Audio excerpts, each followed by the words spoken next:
अक्षरा सिंह ने साधी पवन सिंह और खेसारी पर सीधा निशाना। अक्षरा सिंह ये भूल गई कि पवन सिंह का ही देन है कि गायकी में वो सारे गामा के सब तक ले जानती है। अक्षरा सिंह ने किया बगावत। अक्षरा सिंह अपने घमंड में आके पहचानना भूल गई पवन सिंह कौन है, खेसारी कौन है।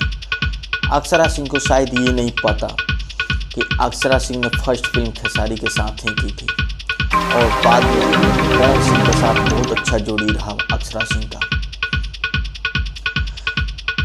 खेसारी लाल और पवन सिंह में आपस विवादी मामला को लेकर एक स्टेज शो के दौरान खेसारी लाल ने पवन सिंह को बड़े भाई बताया और पवन सिंह ने छोटका भाई बताया, जिस पे अक्षरा सिंह ने नाराजगी जताई। अक्षरा सिंह ने मीडिया के सामने आके आग बबूला पवन सिंह और खेसारी के बीच में।